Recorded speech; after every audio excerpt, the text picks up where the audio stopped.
সুপ্রিয় 2020-21 শিক্ষাবর্ষের নবীন শিক্ষার্থীবৃন্দ, আসসালামু আলাইকুম। আজ তোমরা বাংলাদেশের যেখান থেকেই আজকে সৃষ্টি কলেজ অফ টাঙ্গাইলের সূচনা লগ্নের ক্লাসটি করতে যাচ্ছ, তোমাদেরকে আমি মোহাম্মদ আখতারুজ্জামান ডিপার্টমেন্ট অফ ইংলিশের পক্ষ থেকে অভিনন্দন জানাচ্ছি। আজ আমি তোমাদেরকে, যেহেতু আজকে একটি প্রথম ক্লাস নিতে যাচ্ছি, তাই আজকে আমি তোমাদেরকে কখনোই পাঠ্য বই কিংবা কোনো গ্রামাটিক্যাল বিষয় নিয়ে আলোচনা করব না। আজকে তোমাদের সফলতা, তোমাদের ব্যর্থতা, তোমাদের উদ্দেশ্য, লক্ষ্য এবং কেন তোমাদেরকে স্টাডি করতে হবে, পড়াশোনা করতে হবে, সেই বিষয়ে দু চারটি কথা বলবো। জাস্ট আমার যে চিন্তা চেতনা, সেই বিষয়গুলো তোমাদের সাথে একটু শেয়ার করব। প্রথমে যে বিষয়টি আমি তোমাদের বলবো, পড়াশোনার বিষয়ে কথা বলা হচ্ছে। পড়াশোনা, এই পড়াশোনার বিষয়টা আমরা শুরু করতে পারি আমাদের সৃষ্টিকর্তা আল্লাহ রাব্বুল আলামিন, যার অশেষ রহমতে আজ আমি এখানে দাঁড়িয়ে কথা বলছি, আর তোমরাও আজকের ক্লাসে উপস্থিত হতে পেরেছ, এই সুন্দর পৃথিবীকে উপভোগ করতে পারছো। সেই মহান আল্লাহ তাআলা পবিত্র কোরআনের একটি অর্থবহুল সূরা রয়েছে, সেটি হচ্ছে সূরা আল কামার। এই সূরা আল কামারের ভিতরে একটি আয়াত তিনি পড়াশোনা সংক্রান্ত একটি আয়াত একবার নয়, দুবার নয়, পরপর 4 বার উল্লেখ করেছেন। সেখানে তিনি বলেছেন, অবশ্যই আমি শিক্ষার জন্য পবিত্র কোরআনকে সহজ করে দিয়েছি। কে আছো তোমাদের মাঝে যে এই পবিত্র কোরআন থেকে শিক্ষা গ্রহণ করবে? অর্থাৎ এই পবিত্র ধর্মগ্রন্থের থেকে শিক্ষা গ্রহণ করার ক্ষেত্রে শিক্ষার্থীদেরকে আল্লাহ তাআলা এখানে কী করেছেন? আহ্বান জানিয়েছেন, যাতে তারা শিক্ষা অর্জন করতে পারে।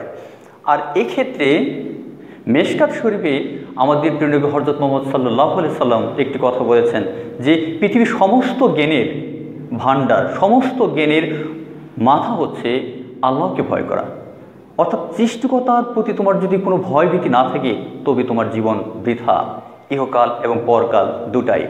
আরেকটি বিষয় রয়েছে যে তিরমিজি শরীফের একটি হাদিস রয়েছে, সেখানে প্রিয় নবী হযরত মুহাম্মদ সাল্লাল্লাহু আলাইহি সাল্লাম বলেছেন যে কোনো ব্যক্তি যখন ঘর থেকে শিক্ষার উদ্দেশ্যে বের হয়ে যায়, সে তখন আল্লাহর পথেই যাত্রা শুরু করে।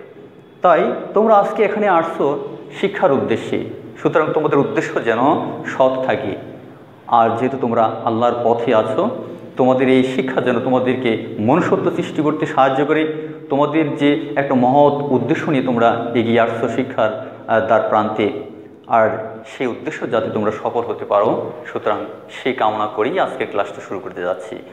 আর আরেকটি বিষয়, আমরা শিশুকাল থেকে আজ পর্যন্ত একটি কথা আমরা শুনে আসছি বারবার, যেটা বলা হচ্ছে যে প্রত্যেকটি মানুষের কৃতকর্ম, প্রত্যেকটি মানুষের কাজের ফল নির্ভর করে তার নিয়তির উপরে। এই যে নিয়ত কথাটি দ্বারা এখানে কি বোঝানো হচ্ছে? এই নিয়তের ভুল ভ্রান্তির কারণে অনেকে আমরা বুঝতে পারি, একজন ও দুজন, অন্তত 90% মানুষ আমরা বিশ্বাস করি যে নিয়ত বলতে বোঝানো হচ্ছে নিয়ত অর্থাৎ ইচ্ছা পোষণ করা। এই ইচ্ছা পোষণ করার ক্ষেত্রেই অনেক মানুষ যখন ব্যর্থ হয়ে যায়, তখন অনেক সময় আল্লাহকে দোষারোপ করে। তখন তা চিন্তা করে, আমার উদ্দেশ্য তো ভালো ছিল, আমার মহৎ পরিকল্পনা ছিল, কিন্তু কেন আমি ব্যর্থ হলাম? অতএব কথাটি মিথ্যা। সুতরাং এই যে নিয়তের কথা বলা হচ্ছে, এখানে নিয়ত বলতে কিন্তু শুধু ইচ্ছা নয়, এখানে আমাদের ভুল বোঝার একটা মন্তব্য রয়েছে। আসলে নিয়ত বলতে এখানে বোঝানো হচ্ছে, নিয়তের অন্য অর্থ হচ্ছে প্রতিজ্ঞা, কঠোর সাধনার মাধ্যমে কোনো কাজে এগিয়ে আসা, সফলতা অর্জন করা, দৃঢ় প্রতিজ্ঞাবদ্ধ হওয়া, ইচ্ছে পোষণ করা।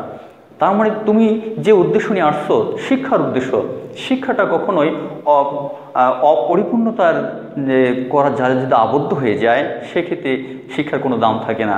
যেমন তোমার শরীরের একটা অঙ্গ প্রত্যঙ্গ, তোমার একটা চোখ, একটি হাত যদি বিকলাঙ্গ হয়ে যায়, সেক্ষেত্রে তুমি মানুষটাকে অসম্পূর্ণ হয়ে যাও।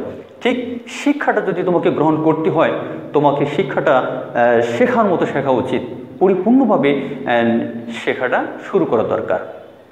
আর এক্ষেত্রে একটি বিখ্যাত কথাও রয়েছে, বুখারী শরীফে আবার দেখা যায় কিছু, তুমি আজকে একটি শিক্ষার জন্য আসছো, শুধু শিক্ষা গ্রহণ করলেই কিন্তু হবে না, শিক্ষার পাশাপাশি তোমার মনুষ্যত্বকে জাগ্রত করতে হবে। তোমার শিক্ষা দ্বারা যদি পৃথিবীর মানুষের কল্যাণ যদি সাধন করতে না পারো, তবে তোমার সেই শিক্ষার কোনো দাম নেই। তাই ভালো কাজ তোমাকে করতে হবে। কিছু ভালো কাজ রয়েছে যে কাজগুলো করলে তোমার অর্থের কোনো প্রয়োজন নেই, একটু প্রচেষ্টা করলেই সে কাজগুলো করতে পারো। উদাহরণস্বরূপ বলা যায়, বুখারী শরীফের একটি চমৎকার বর্ণনা রয়েছে। সেখানে নবী করিম সাল্লাল্লাহু আলাইহি সাল্লাম বলেছেন, একদিন এক ব্যক্তি রাস্তা দিয়ে হেঁটে যাচ্ছে, হঠাৎ তার সম্মুখে কিছু কাঁটাযুক্ত ডালপালাকে দেখতে পেলেন।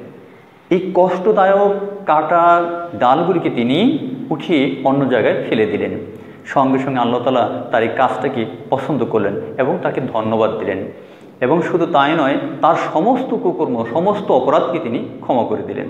আবার এই সহিহ বুখারী শরীফে আরেকটি কথা বলা হয়েছে, একদিন একদল মানুষ সাহাবী নবীর কাছে গিয়ে বললেন, যা এই পৃথিবীতে সবচেয়ে উত্তম কাজ কোনটি? আমাদের সৃষ্টিকর্তার নিকট যে কাজটি উত্তম সেটা আমাদের বলে দিন। তখন তিনি বললেন যে পৃথিবীতে চারটি কাজ, একটা নয় চারটি কাজ হচ্ছে সর্বোত্তম কাজ। প্রথম যে কাজটি হচ্ছে সেটি হচ্ছে মানুষকে, ক্ষুধার্তকে অন্ন দান করা। আর দ্বিতীয়টি হচ্ছে দুস্থ অর্থাৎ অসুস্থ এবং অসুস্থ মানুষদের পাশে দাঁড়ানো, সাহায্য করা। তারপর আরেকটি বিষয় হচ্ছে, সেটি হচ্ছে দুঃখী মানুষের দুঃখকে লাঘব করা, হালকা করা এবং আহত মানুষের পাশে দাঁড়ানো, তাদের যে যন্ত্রণা রয়েছে সেটিকে সহায়তা করা, দূর করার জন্য চেষ্টা করা। আরেকটি কাজ হচ্ছে, সেটি হচ্ছে যে মানুষের শান্তি দাও, মানুষের মনে শান্তি বা সুখের সৃষ্টি করা। মানুষের মনে শান্তি সৃষ্টি করা মানে কি? মানুষকে খুশি করা। সেই খুশি করাটা তুমি করতে পারো ভালো ব্যবহারের মাধ্যমে, ভালো কথা বলার মাধ্যমে, তোমার বিভিন্ন সহযোগিতার মাধ্যমে। কোনো মানুষকে যদি তুমি খুশি করতে পারো, এর চেয়ে ভালো কাজ আর পৃথিবীতে হতে পারে না। এই কথা। এখন আমি যাচ্ছি অন্য একটা বিষয়, সফলতার বিষয়ে। এই যে সফলতা, প্রত্যেকটি মানুষ সফলতার পিছে আমরা ছুটি। সফলতার ব্যাখ্যাটা কি? তোমরা যারা আজকে এখানে আসছো এই সফলতার জন্য, তোমাদের টিনেজার, তোমাদের শিক্ষার্থীদের মাঝে 70 থেকে 80% শিক্ষার্থীর সফলতার সংজ্ঞাটা হচ্ছে তোমাদের কাছে একটি ভালো প্রতিষ্ঠানে চান্স পাওয়া এবং সেখান থেকে শিক্ষা গ্রহণ করা। কিন্তু 30 এবং 30 ঊর্ধ্ব মানুষের 80% মানুষের সফলতার সংজ্ঞা হচ্ছে, তাদের প্রত্যাশা হচ্ছে একটি ভালো চাকরির সন্ধান করা, চাকরি পাওয়া। আবার 40 বছর পরে যখন যাবে, তখন ওই সমস্ত মানুষের স্বপ্ন থাকে কার ভালো ব্যালেন্স থাকবে, ব্যাংক ব্যালেন্স রয়েছে, সেই ব্যাংক ব্যালেন্সটি হচ্ছে তার সফলতা। আবার 60 ঊর্ধ্ব মানুষের যখন কর্ম থেকে অবসর গ্রহণ করে, ওই সমস্ত মানুষের কাছে তোমার সফলতা বলতে বোঝানো হচ্ছে সার্বিক সুযোগ সুবিধা, কিভাবে সুন্দর করে জীবনটা কাটানো যায়, সেটি হচ্ছে তার কাছে সফলতা। আবার একটা রাস্তার টোকায় যখন দেখবে, তার কাছে সফলতার প্রশ্ন যদি জিজ্ঞেস করো, সে বলবে দুবেলা দুমুঠো ভাত খেতে পারাটাই হচ্ছে তার জন্য সফলতা। এবং দেখা যাচ্ছে সফলতা হচ্ছে সময়ের সাথে সাথে, বয়সের সাথে সাথে সফলতার সংজ্ঞাটা পরিবর্তন হয়ে যায়। এক্ষেত্রে তোমার নেলসন ম্যান্ডেলা একটি কথা বলেছেন, আমাকে সফলতার দ্বার প্রান্ত দিয়ে, আমাকে সফলতা দিয়ে তোমরা আমাকে বিবেচনা বা বিচার করো না, বরং এই যে ব্যর্থতা থেকে কতবার আমি ঘুরে দাঁড়িয়েছি, সেই ব্যর্থতার আলোকে আমাকে মূল্যায়ন করো। এটি হচ্ছে সফলতা। আর এই সফলতার ক্ষেত্রে বিল গেটস চমৎকার একটা কথা বলেছেন, you should not compare yourself with another person in the society. If you try to compare yourself with another person, it will be insulted just for you, nothing for others. অর্থাৎ তোমার উচিত নয় অন্যের সাথে তুলনা করা। একজন তোমার এক বন্ধু জিপিএ 5 পেয়েছে, তুমি পেয়েছো 4, এর জন্য তুমি যদি ওর প্রতি তোমার একটা আক্রোশ থাকে, তাহলে ভুল করবে।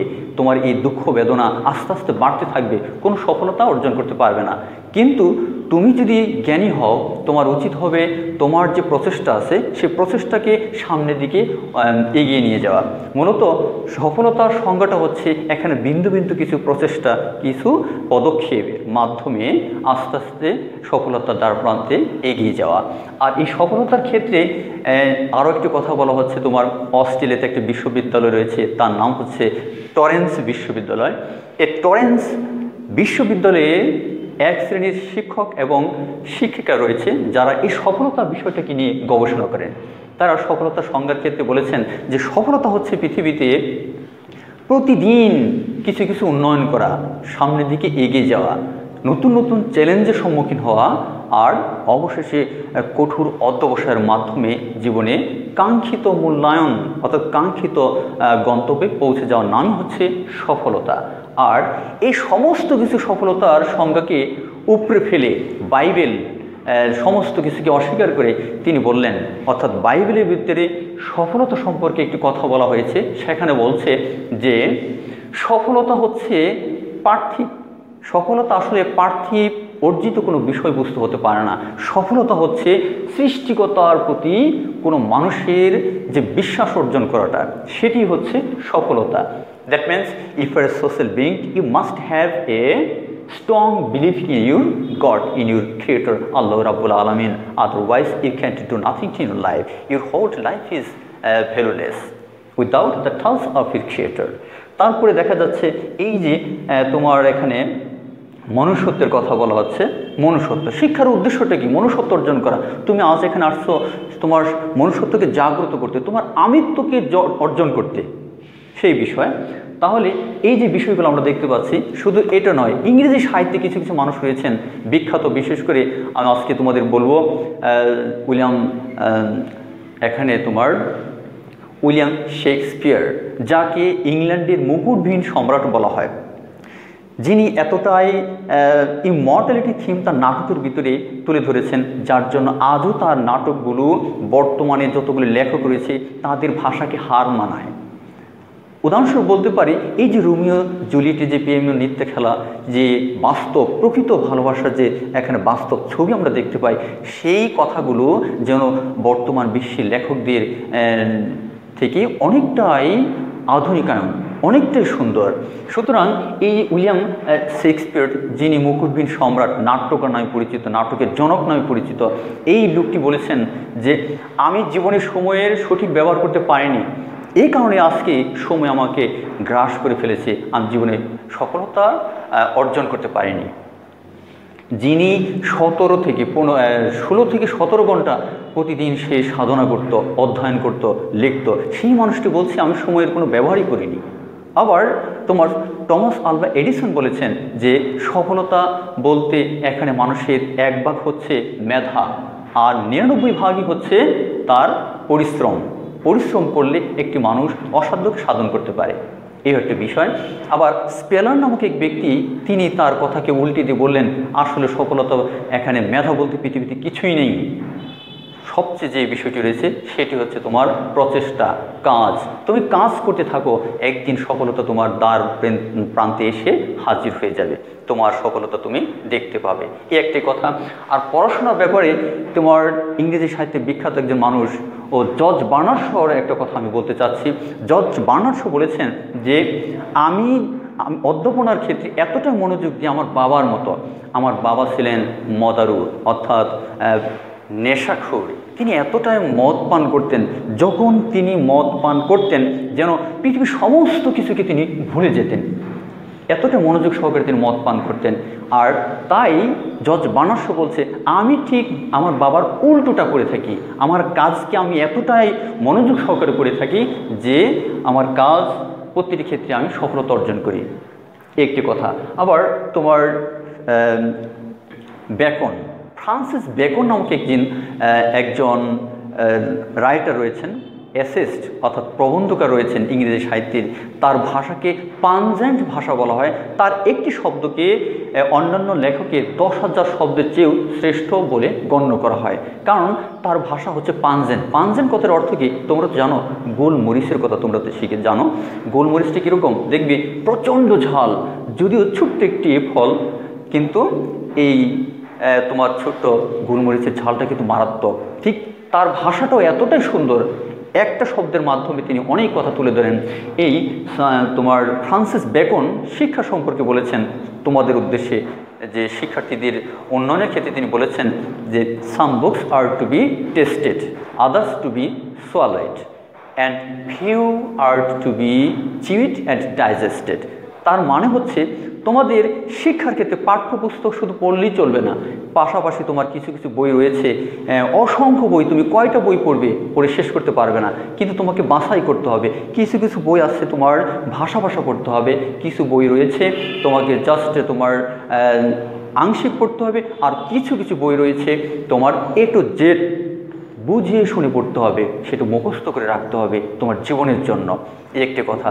ফ্রান্সিস বেকন আরেকটি কথা বলেছেন, রিডিং